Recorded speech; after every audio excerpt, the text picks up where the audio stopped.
people I wasn't expecting to see, some people I was expecting to see.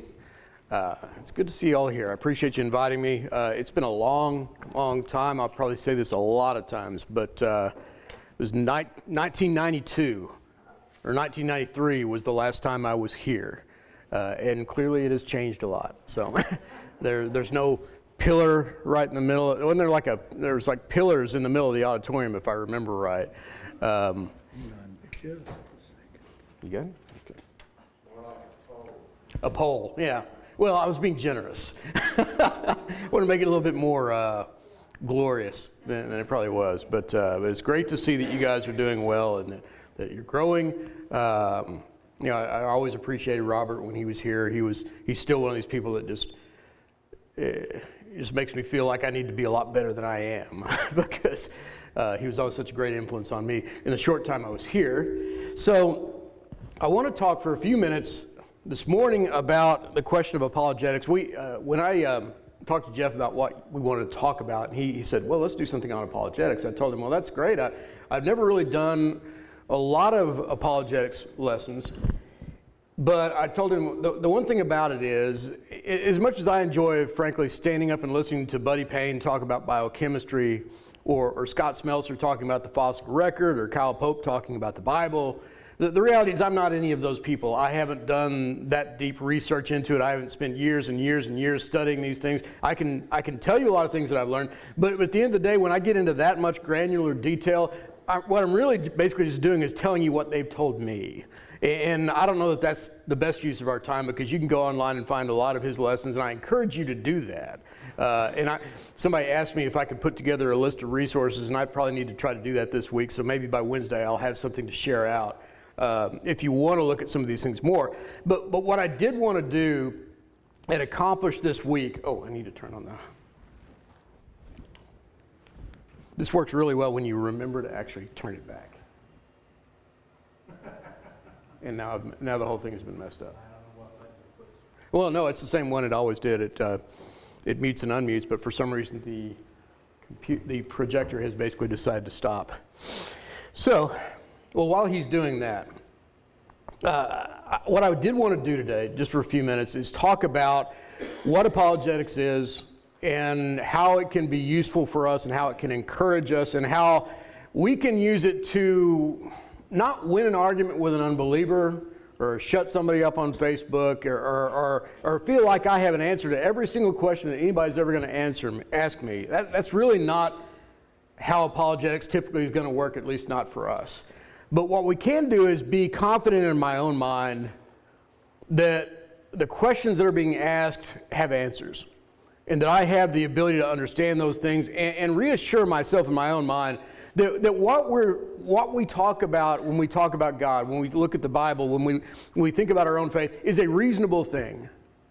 This is not something that is unreasonable. It's not something that the way it's going to be portrayed a lot of times in the world around us. We can have confidence and surety of what we believe. And so I wanted to talk about just really briefly about apologetics and what it is, because I think a lot of times what happens, we hear that word and it sounds almost a negative thing. It's like I'm apologizing for something, right? It's one of those words. What is it called? It's I had it written down. I can't remember what it is now. It's an English word that has two opposite definitions, essentially. A contronym. That's what it is. And I'm sorry? Oxymoron? Not quite. Similar, but not quite. A contronym, a word that has two definitions that contradict itself. And because when we think about the word, it's talking about the word apologetics. We think about apology. Of course, I'm apologizing for something that I've said that was wrong. And of course, the second in definition that we almost never use in normal life is the fact that I'm not apologizing in the sense that I'm telling you that I'm wrong and I regret it. I'm actually telling you that I'm not wrong and I don't regret it. And I'm explaining to you why it is that I'm right. And that's the idea of an apology, and that's where we get this word apologetics. It's the idea that what I believe has required forethought and reason and logic. It's the emphasis on the idea that I have thought through this, and this is reasonable to believe what I believe. And the idea here boils down to simply this: to be ready to explain why your faith is reasonable. Now, if that sounds familiar, then that's exactly what the Bible tells us. In 1 Peter 3:14, which says, "But even if you should suffer for righteousness' sake, you shall be blessed. Have no fear of them, nor be troubled, but in your hearts honor Christ the Lord as holy, always being prepared to make a defense to anyone who asks you for the reason of the hope that is in you." You know, that's really what Peter's talking about. He's saying that's really the definition of apologetics, essentially. And God expects us to be able to do that. And we need to be prepared to understand those challenges because they eventually will come up. Those definitions, if you want to look at this, I always say that I never start my lessons by saying Webster's defines as. There's an old preacher joke that says that if you start your lesson with Webster's defines, you're really not off to a great start. But I'm going to do it anyway because I do think it's important to understand what we're talking about. The idea of a systematic discourse in defense of a defense or an argument or something. In other words, we're going to argue about this point. And this is an apologetic that I'm making. Secondly, a branch of theology that is devoted to the defense of the gospel. And that's really, when we think about apologetics, that's really what we're talking about. The idea of this system of faith or system of argumentation that approaches these. And if you'll notice in these, that's a very general statement, isn't it? There's not really, apologetics is not about the fossil record. It's not about creation versus evolution. It's not about the Bible being authentic or any of those things specifically. They're all included in that. But when we talk about apologetics, that's really all we're saying, to be able to defend what I believe.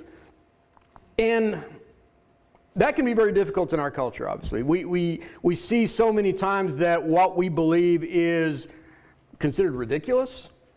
It's considered illogical. It's not something that people look at and say, wow, you really thought that through. The idea of some guy descending down from heaven, living on this earth, dying, being raised from the dead, and for some reason his blood magically cleanses me of my sin, and now he's up in heaven listening to everything that you ask, and he doesn't actually do anything that you ask, but you're going to claim that he does. And you see how this that is represented. It's not represented in a way that's favorable, and it's very easy for us, when we're not grounded and confident in what we believe, to start questioning ourselves, isn't it? And that's why these things are so important. One of my favorite proverbs is in Proverbs 18:17, which says, "The one who states his case first seems to be right until the other comes and examines him."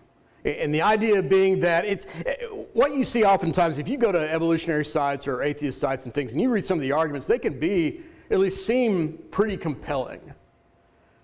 But there's always something that they leave out. You know, what's missing there is the context of somebody who's able to say, wait a second, you left out something. Or that's not really what we believe. Or you're defining something or assuming something that's not really true.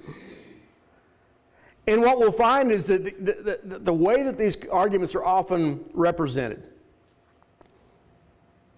is that if you believe this, well, you're clearly either dishonest, you're delusional, or maybe you've just been duped.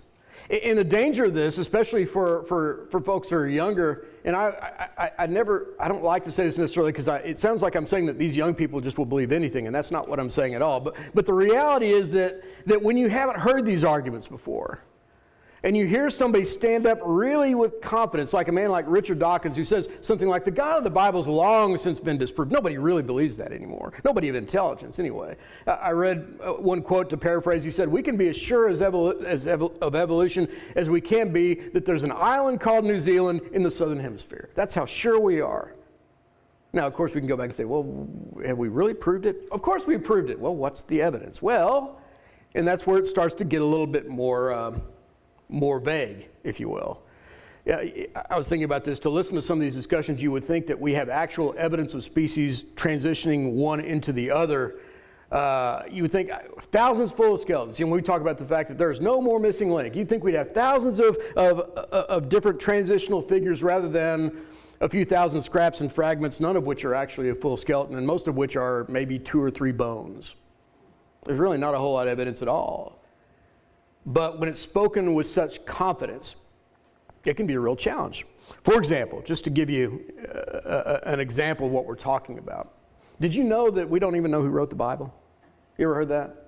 We don't know. They're all anonymous. All the Gospels are anonymous. The argument, it comes not just from atheists, but it comes from liberal scholars who want to argue that the Bible is really just an assembly of human ideas and concepts, and they just evolved over the time. We really don't even know who wrote these things because they're not actually assigned. There's no, as they will say, all of them are anonymous.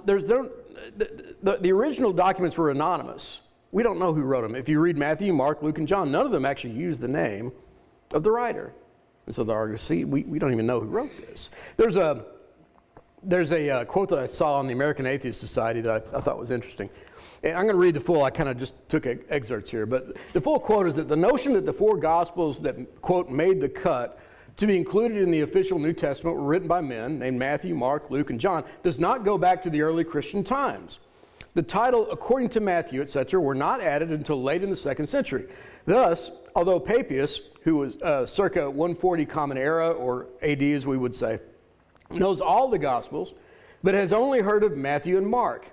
Justin Martyr, circa 150 Common Era, knows of none of the four supposed authors. It is only in 180 CE with Irenaeus of Lyons that we learn who wrote the four canonical Gospels and discover that there are actually four of them because there are 4 quarters of the earth and 4 universal winds. Now, if I just read that and I don't know anything else, that's kind of eye-opening. That sounds really, wait a second, it seems kind of random to me. I mean, are we just kind of assigning these things? It looks very convincing. And as it turns out, what's going on here is that the writer is mining specific objections from certain scholars who are trying to disprove the Bible, or he's selectively reading history. He reads this part, but he ignores this part. I suspect, quite frankly, this was not a good article. I suspect he just went to a bullet point list somewhere on the web that says how to disprove the Bible and just wrote some stuff down. Because as authoritative and as knowledgeable as this looks, it's wrong. I mean, it's just completely wrong. It's built on a number of premises, because while it's true that all our gospel manuscripts have the gospel according to attached at the top, the reality is, do you realize we have no copies of the gospel that don't have that? What does that tell us? What it tells us is that if I'm telling you there's no anonymous gospel, I'm making an assumption there too, because we haven't seen him. We don't know any of that. And he makes an assumption about Papias that he's never heard of the Gospels of Luke or John. And again, that's an argument drawn from selective silence, because he doesn't specifically mention the books of Luke or the books of John, and that means that he never heard of them. When you hear it that context, that's a pretty big jump, isn't it? But in fact, what we find is that we get references to the other Gospels from sources who will then say that they got those from Papias. So all of a sudden, that connection gets made. We just kind of left that part out. In fact, he makes the argument that we get much of what we know about Luke and John from the guy you claim to have never heard of either one of them. And as it turns out, Justin Martyr talked extensively about memoirs which are called Gospels of the Apostles. Well, what's he talking about there? Well, I think it's pretty clear what he's talking about. He's talking about the Gospel accounts, because back then, they really weren't so much worried about saying, well, this is from John, and this is from Mark, and this is from Matthew, and you need to make sure you know the difference. They would just simply call them the Gospels, the memoirs, or whatever it might be. And they just talked about them as if they were all one story, which is exactly what they are. So it's a disingenuous argument, but it's got just enough truth, just enough substance that it seems kind of like a gotcha moment. But it doesn't hold up under inspection. And obviously there's a lot more to that question than we just said. I'm just giving it as an example, and I just wanted to get the skim of it, because I wanted to give you some examples just of the types of things that we see. For example, here's another example for you. Have you ever heard this one? What makes you think that you're the only ones that got it right? There are thousands of religions in this world, and you claim that yours is the right one. This is a statement. Ricky Gervais said this a while back, if you're familiar with him. He's a British comedian and a very, very staunch atheist. And he says there are nearly 3,000 gods so far, but only yours actually exists. The others are silly, made-up nonsense, but not yours. Yours is real. Have you ever heard that before? If we're being honest here, how many of you heard that and go, I don't know how to answer that. That's a good point. Because it seems on the surface to it to be a little bit arrogant, doesn't it? And that's the idea. You people think that you're so smart and you're so privileged that you happen to have the one answer and nobody else understands it. The intention is to shame you for being certain about something. If you've ever been around a skeptic, the one thing that skeptics cannot stand is someone who is sure about something. Someone who has confidence, someone who has faith. It drives them crazy. And nobody likes to be, if we're being honest, nobody likes to be around somebody that specifically says, I know the right answer and none of you are right. And nobody likes to know it all. And there is a little bit of risk there. Can we sometimes come across that way? Sometimes we probably can. Sometimes we represent ourselves that way. And they might even make this comment even more personal. What are the odds that you just happen to be born into a family that was in the right church? Have you ever heard that argument? I've heard it. You just happen to be in the right one. Boy, what are the odds of that? And I don't know the answer to that question. But I do know that the odds are better than 10 to the 37th power. That's what this looks like, by the way. 10 to the 37th power. That's 10 with 34 zeros in it. All right? We probably cannot comprehend how big that number is. If you haven't have a background in probability or any other higher math or something, this just looks like gibberish to you. This is not even close to, when we talk about our U.S. government spending $1 trillion next year, even that, we just kind of hear it go, okay. As if that's just not a mind-bogglingly big number. To understand what this number looks like in real life, what you would have to do is go cover the face of North America with dimes. Then you want to stack those dimes all the way up to the moon. It's like 270,000 miles, I think. I can't remember the exact number. Then do that 1 billion more times. That's what that number looks like. Well, why do we care? Because if the gravitational force of this universe deviated by that much, 1 in that much, none of us would be here.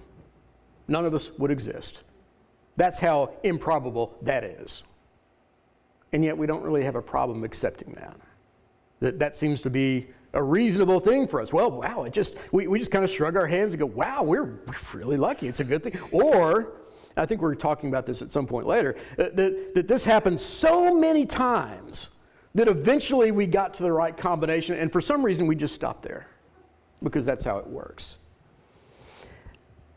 The issue is that we almost act as if we're finding God's truth is like stumbling onto a needle in the middle of the biggest haystack in the world, as if it just happened by chance, with no intent, no purpose, no design on the part of God.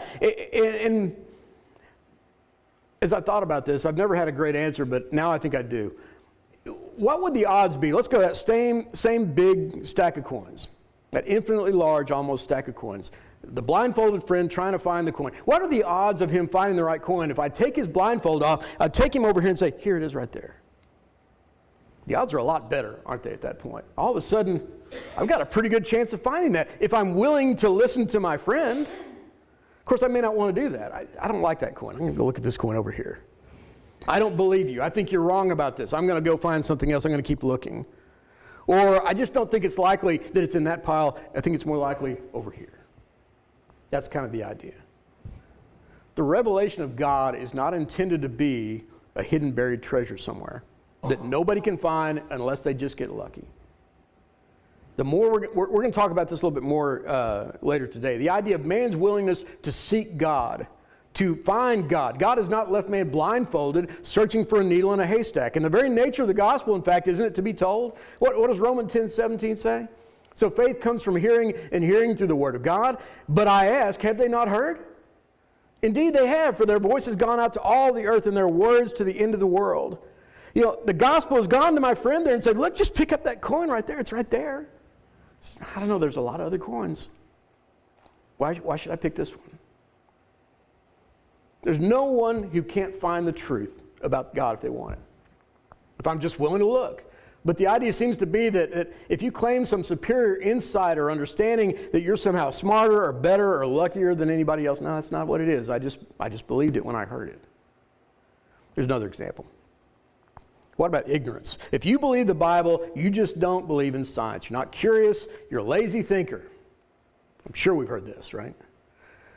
This is a comment made by Richard Dawkins, who's one of the most prominent writers in the world, atheist writers, and someone who has sold millions of books, has a lot of influence in our culture today.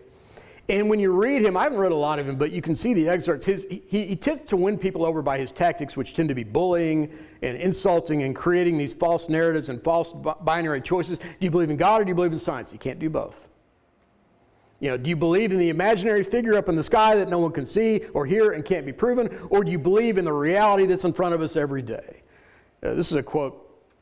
Excuse me, let me go back to this one first. There's another quote I want to say first. This is from The God Delusion. which he wrote a few years ago. He says, if you don't understand how something works, never mind.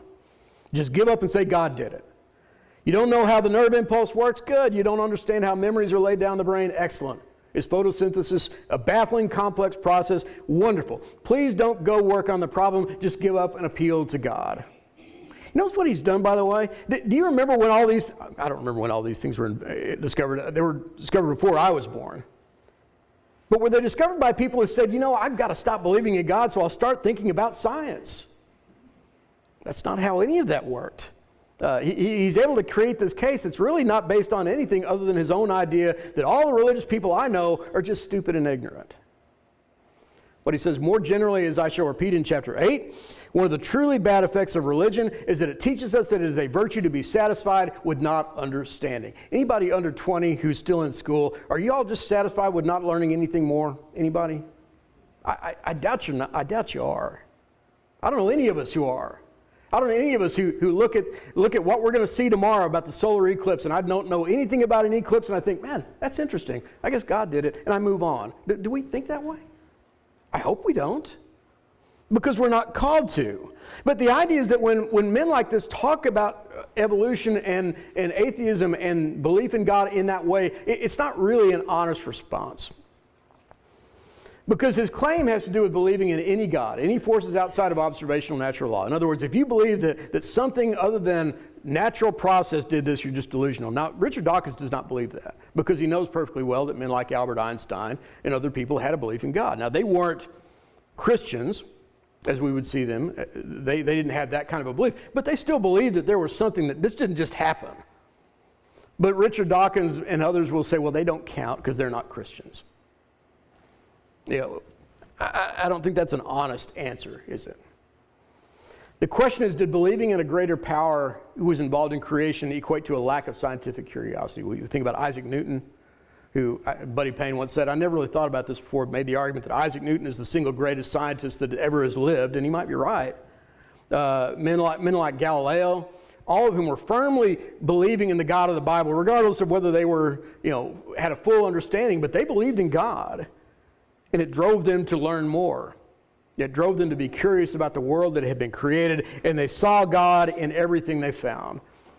And the fact is, some of the greatest scientific advances have been by men of faith. There's a man, I did some research on this this last couple months. There's a man named Dr. Arno Penzias, and if you know who that is, that's pretty impressive, because I didn't. But I'm not an astrophysicist guy. He won the Nobel Prize for Physics in 1978 for co-discovering the moment of creation by cosmic microwave background radiation. Yes, I did write that down. The discovery that led to what is almost universally accepted among scientists, that the universe is not eternal, but it had a beginning. The way that idea had been, for a long time, that idea was just ridiculed. Nobody believed that. That's ridiculous. Matter's been here forever. It was so ridiculed, there was a man named a British physicist named Fred Hoyle, who laughingly called it the Big Bang. Did you ever know that, by the way? That phrase is actually a term of ridicule. It's now become very real, because we now know, again, whether we believe that the way it's described is exactly the way that worked, that's another question. But the reality is that there was a huge surge in energy at some point, and everything just expanded from that, and the universe has been expanding ever since. It's been slowing down, and it's been cooling down, but there's just no doubt in that argument anymore. But the thing about that is that Dr. Penzias is a Christian. And when he talked to the New York Times about this discovery, he said that the best data that we have are exactly what I would have predicted had I had nothing to go on but the 5 books of Moses, the Psalms, and the Bible as a whole. That's what it is. By the way, this is his partner. His partner made this statement. Oh, I'm sorry, I'm not there yet. No, I am. Dr. Robert Wilson, his partner who co-discovered this, made this comment. He's not religious, but he said, certainly there was something that set it all off. Certainly, if you're religious, I can't think of a better theory of the origin of the universe to match with Genesis. This is the quote I was going to say. Dr. Penzias made this statement about what he considered to be a massive amount of evidence for divine creation. He said, how could the everyday person take sides in this dispute between giants? One held the universe was created out of nothing, while the other proclaimed the evident eternity of matter. The dogma, he used in quotes, of creation was thwarted by the fact of the eternal nature of matter. He said, well, today's dogma holds that matter is eternal. The dogma comes from the intuitive belief of people, including the majority of physicists, who don't want to accept the observational evidence that the universe was created, despite the fact that the creator of the universe is supported by all the observable data astronomy has produced so far. As a result, the people who reject the data can arguably be described as having a religious belief that matter must be eternal. These people regard themselves as objective scientists. Because the truth is, there are a number of scientists who have strong faith in God and find that faith strengthens what they find in science and scientific discovery. But you wouldn't know that in talking to a lot of prominent scientists or a lot of people in the media, based on the language that they often use. It's the idea of bullying and shaming and intimidation. And that ought to be a red flag. Anytime you read somebody using those phrases, that means their argument is not very good. And we should understand that too, because the fact of the matter is we sometimes can do that also. You know, what does Colossians 4:5 tell us? Walk in wisdom towards outsiders, making the best use of the time. Let your speech always be gracious, seasoned with salt, so that you may know how you ought to answer every person. We need to know how to respond to questions in a way that's not about just shutting them down and silencing them, but genuinely expressing concern and a willingness to talk and to be objective and to be honest about how we address that. And sometimes that can be hard because it makes us put ourselves at risk. Because it's always risky when you talk to an atheist who seems like he knows a lot and makes a lot of really good points. And he seems to think that we're ignorant. I'll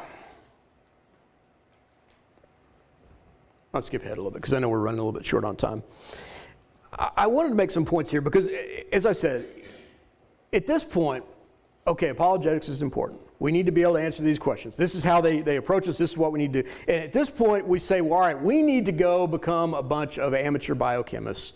We need to understand evolution front to back. We need to take courses in how the Bible came into being and become textual critics and all that kind of stuff. But the reality is that first of all, we're never going to be able to do that. There is a degree to which we ought to be familiar with these things. But the reality is that there is a danger when we start looking at apologetics as a means, as an end to itself, to be able to understand these arguments in a way that helps me to become an expert on something. And as I told you, I don't pretend to be an expert in a lot of these fields. I know a little bit about a lot of things, but I don't know that I'd call myself an expert in any of it. But it's not about proving that I'm right and they're wrong. It's not about shutting down the atheists and winning an argument online. It is, as Peter said when we read from the very beginning, about honoring Christ as Lord in our heart, knowing who Jesus is, knowing the power of the gospel message, and trusting that my faith leads me into salvation and a state of fellowship with God, whom I believe created everything around me. And because I believe that God created all these things, I believe as a result of that I have an obligation to Him, to glorify Him, to praise Him, and treat Him, acknowledge Him as my God. And it's very easy to lose sight of that when we're talking about all these different things. You know, I cringe a little bit because I know we're not using a lot of scripture today. I did a lesson that was kind of similar along these lines one time, and the next night a lady asked, are you going to use your Bible tonight? Like, yes, I'm going to use my Bible. And so we haven't used it a lot, I know, and we probably won't use it as much as I typically would in the next lesson as well. And I hope you understand there's a reason why we're doing that. But I want to make sure that we understand that is not something that we ought to be comfortable with. Because it's easy to get up, for example, in defending the Bible's truth and legitimacy,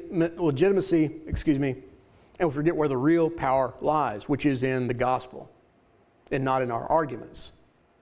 In 2 Corinthians 10, when Paul talks about defending himself against accusations that he is an evangelist that's really kind of in it for personal gain or glory, in 2 Corinthians chapter 10, he says, he tells them that if I were a worldly person, I would be using worldly arguments.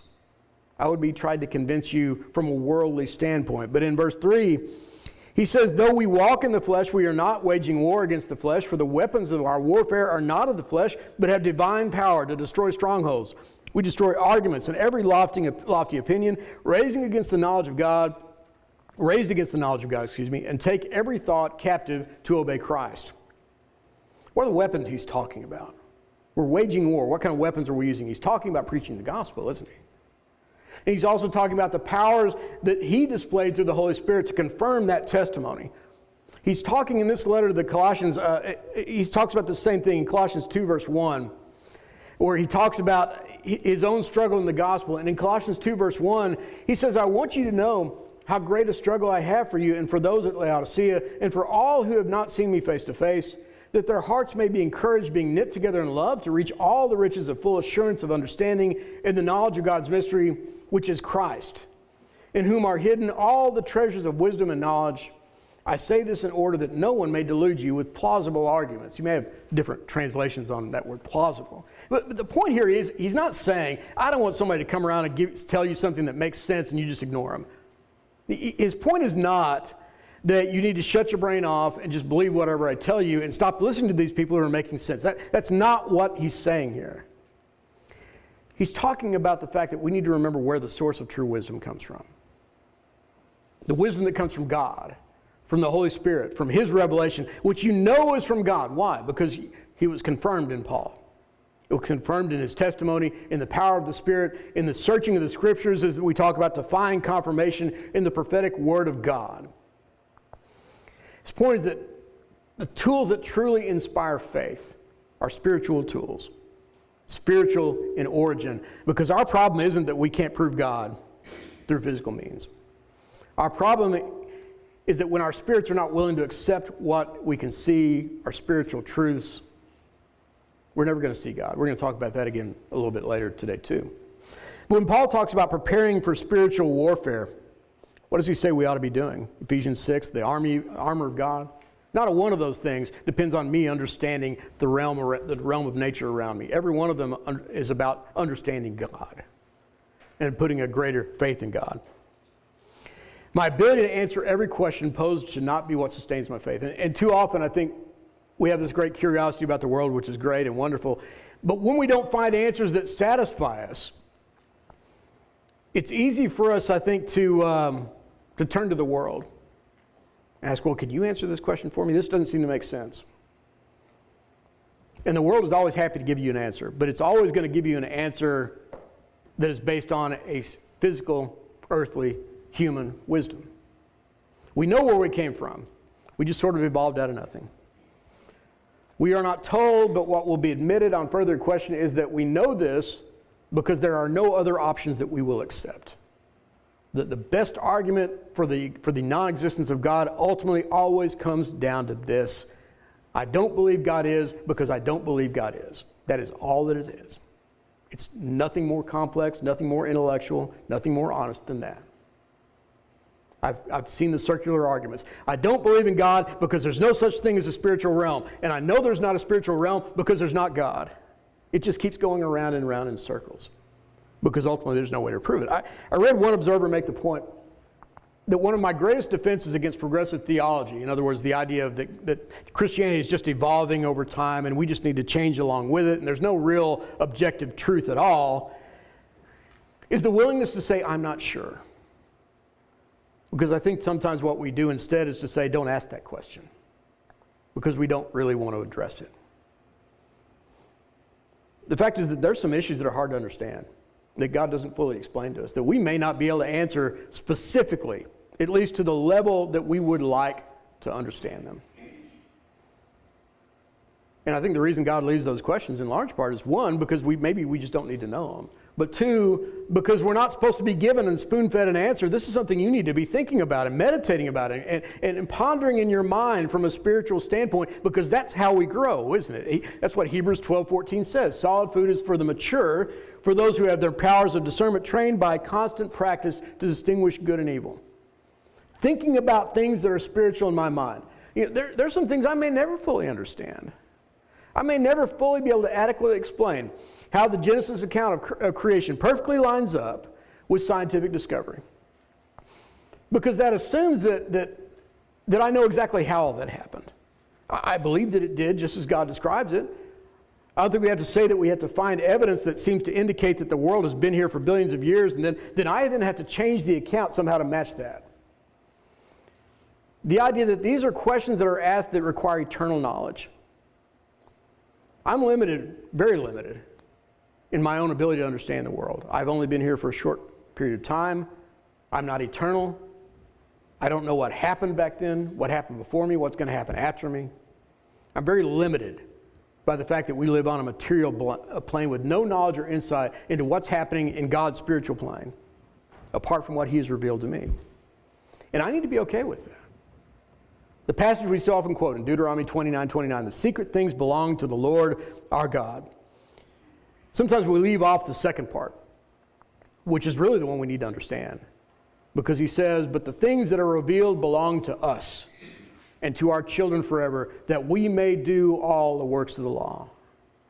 So focused on what God hadn't told us, and we forget what's important is what God has told us.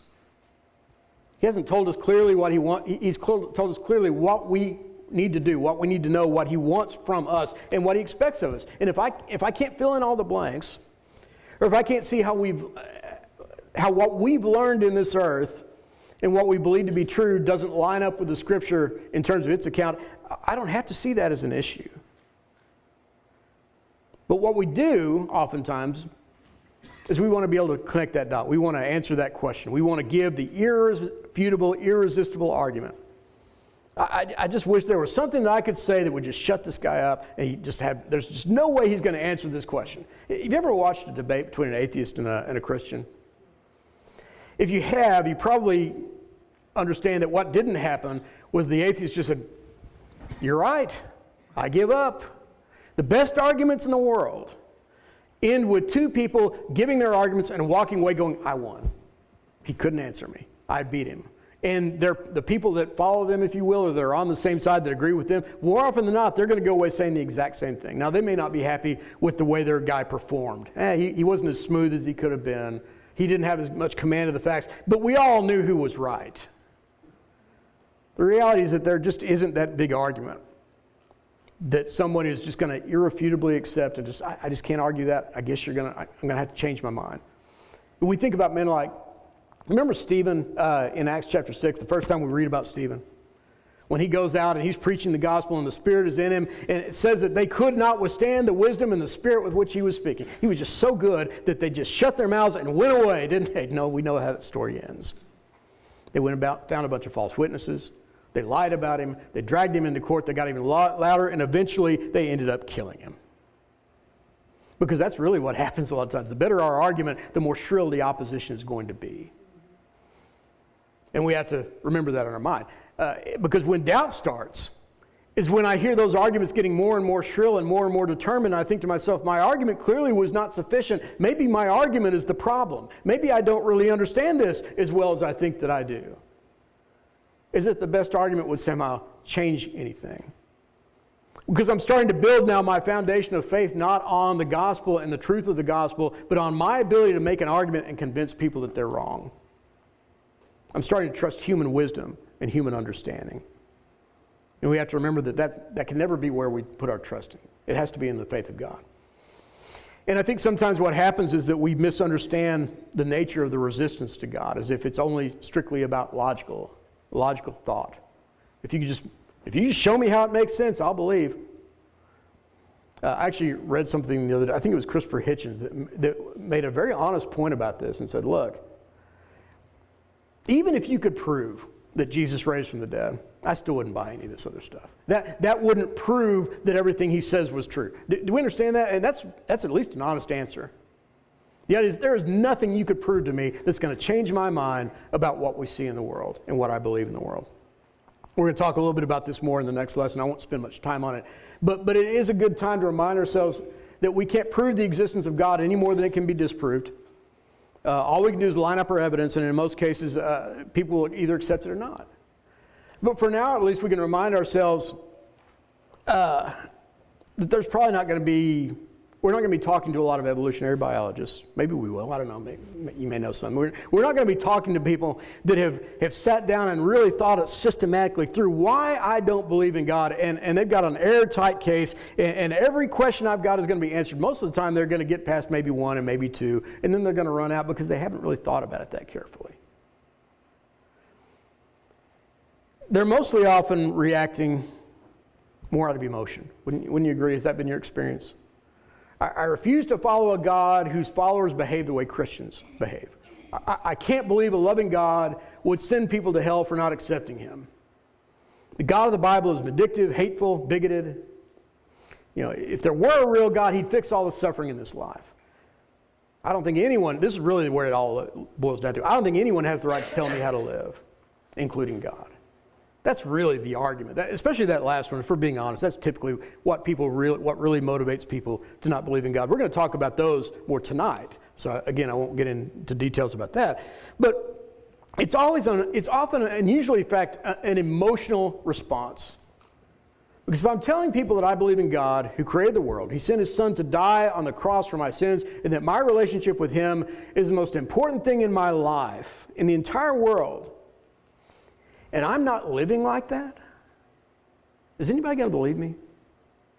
If they look at my life and they don't see an urgency to follow this God that I seem so firmly convinced lives, and yet look at what I'm doing, you're not following his will. Isn't that what Romans 2:24 says? When Paul talks about the Jews and their inability to follow the law. He says, it is written, the name of God is blasphemed among Gentiles because of you, because of our hypocrisy. That's why it can be so devastating to the faith. Because it doesn't just damage me, it damages the people around me, and it damages the people who may observe me, who may want to become a part of the kingdom of God, but then they see who's in it. I don't want to be there. I kind of like the people who are going to hell more than the people who are going to heaven. I've actually heard people say that.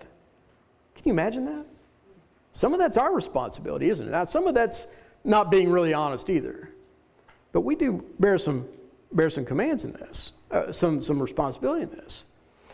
Titus 2 verse 7 said, show yourself in all respects to be a model of good works, and in your teaching show integrity, dignity, and sound speech that cannot be condemned, so that an opponent may be put to shame, having nothing evil to say about us. He doesn't say so that he'll agree with everything you said. He said, but he's not going to be able to malign your character unless he's dishonest. And people tend to see that. People are always looking for an excuse not to believe. And we need to make sure that we are not the excuse, that we're not the reason that people are able to wave away God because of my own bad behavior. I think the last one is that it assumes all our objections need to be answered. All the objections, everything that somebody brings up on the internet, every stupid comment, every little side remark, I got to answer it. And it's very easy, I think, to put ourselves in difficult positions. We can get ourselves in over our head, I think, a little bit sometimes. We're arguing about points that we don't really understand fully. We may not fully understand, but I need to stand up. This guy's talking about microbiology and how it disproves God. I got to jump in there. Maybe that's not the argument I need to pick. And by the same token, how much good is it really going to do? Maybe we're in over our heads. Maybe we're just arguing with somebody who's just trolling. You know what? If those of you older may not know what that means. That's somebody who gets online and basically just wants to start fights. It just makes comments. He doesn't even understand what they are. He just throws them out there to see what the response is going to be. That happens a lot, especially on Twitter. And I got to remind myself, you don't need to answer that. And I think to myself, well, how do we know? Which arguments do I get into and which ones do I leave alone? Proverbs is no help at all. Proverbs 26 verse 4 says, answer not a fool according to his folly, lest you be like him yourself. But the next verse says, answer a fool according to his folly, lest he be wise in his own eyes. So, Solomon, what should I do? Should I jump into this or not? I don't know. What he's really saying is you're going to have to use judgment. You're not going to always understand the situation, but there's sometimes when you want to step in, and there's sometimes when you're only going to make things worse. But what does Jesus say in Matthew 7:6? Do not give dogs what is holy. Do not throw your pearls before pigs. I need to be very careful before I start deciding who's a pig or not. But at some point, aren't they going to kind of make that decision for us? At some point, there's times when the best thing that I can essentially do is just say, well, you know what, God bless you, have a nice day, and turn off. Or whatever variation of that you want to say. Now, that sometimes will make them even more angry. But the reality is that we, as he talked about, we need to have grace in those times. Because the chances are that if I'm dealing with a scoffer, is someone who's a skeptic, someone who just, in fact, that's their identity. I'm just the guy that's always going to contradict you, that has no interest in really learning anything because I know everything. What does Proverbs 9:7 say? Whoever corrects a scoffer gets himself abuse, and he who reproves a wicked man incurs injury. Those are things to think about as we talk about apologetics. We probably got we have 2 minutes, 5 minutes? I haven't heard a bell yet. So. There it is. I never time my lessons well, but I got it this time. So the study of apologetics, this is why I wanted to do, just to lay the foundation for what we're talking about. And we're going to get into some things as we go through this week. I'm going to make the argument, and I'm sure I'll make it at some point. They all kind of blur together at some point. But ultimately, if I can believe and if I can have faith that what I read in the Scripture is true, and I believe that Jesus is in fact who he said he was, and he did what he said he did, and he's going to do what he has promised to do, I don't have to worry about proving or disproving any of these things. Because I believe in the person who was there when it happened. And I know that he knows what happened. And just because we haven't caught up to that understanding now, we sometimes think, I remember, I'm saying this off the top of my head, but there was a movie I watched. If y'all ever watched the movie Men in Black, maybe you haven't, but it's been a long time ago. But there was a great discussion about aliens, and this one of the men was, I can't believe that aliens exist. And he said, look, minutes ago, it was just a few years ago that we believed that everything revolved around the earth, and we were sure of it, and we were absolutely sure that the atom was the smallest thing in the history of the world, and we were absolutely sure. And he just goes on and says, how much more sure do you think we'll be tomorrow about something? We're always certain about something scientifically until we find something that contradicts it. And I've always made the argument that if we haven't proved the creation account as true, it's because we haven't gotten there yet. And maybe we never will. But by faith, we don't have to worry about that. So, with that being said, I'm going to give you 2 minutes or however many minutes we got. So thank you very much for your attention. We'll pick this up and talk about some more of these things here in a few minutes.